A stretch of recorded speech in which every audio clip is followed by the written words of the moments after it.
So is this really a coup? I think to understand that, we have to talk about what a coup is, right? It's basically an attack on the legitimacy of a state by some force or organization, whether internal or external, seeking to usurp the majority of decision-making power for themselves, right? In other words, to take all the power for themselves, no matter what the law says.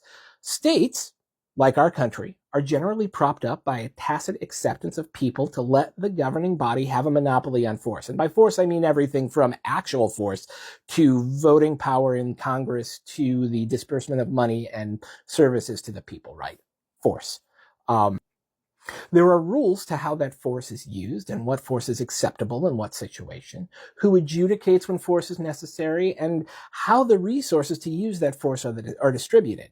In the US, this is generally what we call the separation of powers, three branches of government, each with their own responsibilities over the use of lawmaking and execution of laws, right?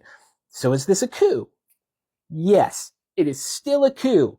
One political scientist, and I'm going to butcher this, called an autogolpe. It's Spanish, and it means self-coup, which is when an executive erodes the power of other structures within the government in order to take all that power for themselves, right? So it's you tear down the rest of the government in order to seize the power for yourself as the executive. This is how you get an elected dictator.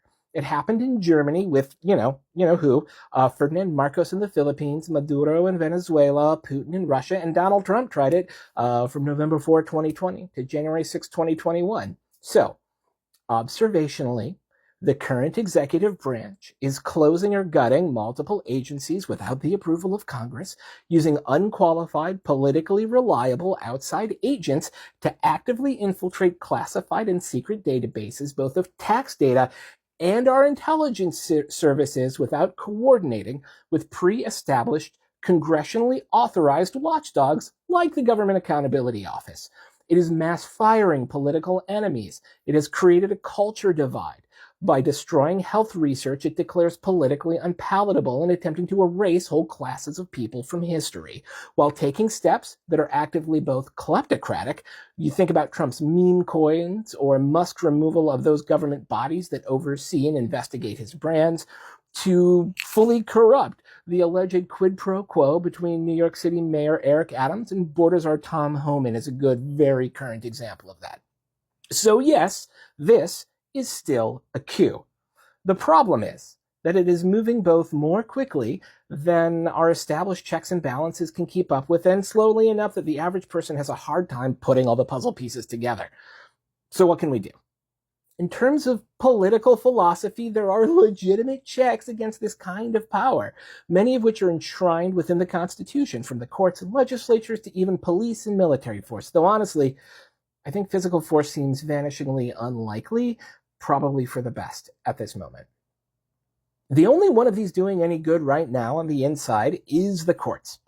Many suits have been brought, and at least early on, successfully so. Of course, at any time, Trump could press the legitimacy of the courts and ignore these orders. But in the main, this hasn't been the case yet. I think when something gets to the Supreme Court is when we're really going to see the ish hit the fan on that, and we'll see what happens. If he does press and seek to challenge the courts, what then? Sadly, that may be the end game in the short term. It seems unlikely to me that a generally depoliticized military, and thankfully so, by the way, would intervene, and our local police forces simply wouldn't be up for the task in any ways. Most of them are very sympathetic to authoritarian traits in leadership. So that means it would be on us. Thomas Paine once said, "If a thief breaks into my house, burns and destroys my property, and threatens my life, and seeks to bind in all cases whatsoever me to his absolute will, am I to suffer it? Should I swear allegiance to one whose character is that of a sottish, stupid, stubborn, worthless, brutish man? No."